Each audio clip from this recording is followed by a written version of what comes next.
नमस्कार आदाब, मैं हूं आपके साथ अनुष्का राय और आप देख रहे हैं मेवात आज तक पर देश और दुनिया की ताजा तरीन खबरों का बुलेटिन। आइए अब बढ़ते हैं आज की खास खबरों की ओर।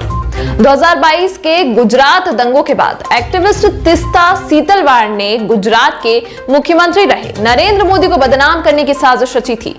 तीस्ता ने इसके लिए कांग्रेस की अंतरिम अध्यक्ष सोनिया गांधी के राजनीतिक सलाहकार रहे अहमद पटेल से 30 लाख रुपए लिए थे। गुजरात दंगों में तीस्ता के रोल की जांच कर रही एसआईटी ने कोर्ट में दिए हलफनामे में यह बात कही है। एसआईटी ने अपने एफिडेविट में कहा कि तीस्ता के साथ इस साजिश में उस वक्त गुजरात के डीजीपी रहे आरबी श्री कुमार और पूर्व आईपीएस संजीव भट्ट भी शामिल थे।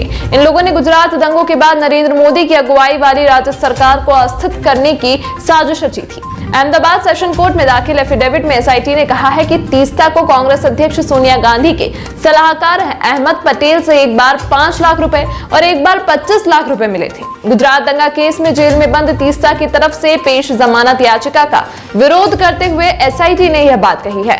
गुजरात एसआईटी ने तीस्ता को 25 जून को मुंबई में उनके घर से गिरफ्तार किया था। महाराष्ट्र, गुजरात, कर्नाटक, केरल और असम के कई इलाकों में भारी बारिश के बाद बाढ़ से हालात गंभीर हो गए हैं। महाराष्ट्र में मानसून आने के बाद से अब तक 102 लोगों की मौत हो चुकी है। उधर गुजरात के 9 जिलों में रेड अलर्ट जारी किया गया है। राजस्थान के श्रीगंगानगर में भारी बारिश के बाद राहत और बचाव कार्य के लिए सेना को बुलाया गया है। असम में 2.10 लाख से ज्यादा लोग बाढ़ के पानी से घिरे हुए हैं। देश में मानसून को आए 46 दिन हो चुके हैं।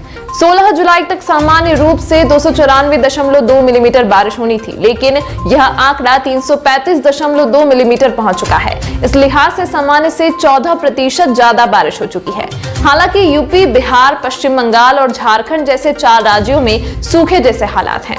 देश की कुल आबादी का करीब 38% हिस्सा इन्हीं 4 राज्यों में रहता है। दिल्ली के जहांगीरपुरी में दिन दहाड़े एक नाबालिग ने जावेद नाम के शख्स को गोली मार दी। नाबालिग के साथ उसके 3 दोस्त भी थे। घटना शुक्रवार शाम करीब 5 बजे की बताई गई है। इसका वीडियो सीसीटीवी पर कैद हो चुका है। जानकारी के मुताबिक जावेद ने 7 महीने पहले नाबालिग लड़की के पिता की पिटाई की थी। नाबालिग ने बदला लेने के लिए इस घटना को अंजाम दिया। वीडियो फुटेज में देखा जा सकता है कि जावेद किसी सड़क के किनारे दुकानों के सामने बैठा है। तभी चारों बच्चे वहां आते हैं। उनमें से एक बच्चा आगे बढ़कर जावेद के ऊपर गोली चलाता है। इसके तुरंत बाद चारों बच्चे वहां से फरार हो जाते हैं। वीडियो में यह भी देखा जा सकता है कि गोली लगने के बाद भी जावेद अपनी जगह से हिलता नहीं है। इससे कयास लगाए जा रहे हैं कि गोली उसे छूते हुए निकल गई।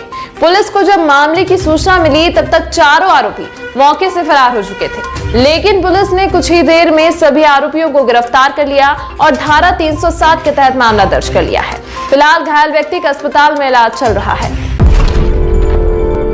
प्रधानमंत्री नरेंद्र मोदी ने आज जालौन में बुंदेलखंड एक्सप्रेसवे का उद्घाटन किया है। 14,850 करोड़ रुपए से बना यूपी का छठा एक्सप्रेसवे 296 किलोमीटर लंबा है। यहाँ सभा में पीएम ने बुंदेली भाषा में अपनी बात शुरू की। पीएम ने कहा, बुंदेलखंड के वेद व्यास की जन्मस्थली हमारी बाईसा लक्ष्मीबाई की धरती पे बेर बेर आवे को अवसर मिलो, हमें बहुत ही प्रसन्नता हुई। पीएम मोदी ने बिना किसी का नाम लिए विपक्ष पर निशाना साधा। उन्होंने कहा, हमारे देश में मुफ्त की रेवड़ी बांटकर वोट बटोरने का कल्चर लाने की कोशिश हो रही है। ये रेवड़ी कल्चर देश के विकास के लिए बहुत घातक है। इस रेवड़ी कल्चर से देश के लोगों को बहुत सावधान रहना है।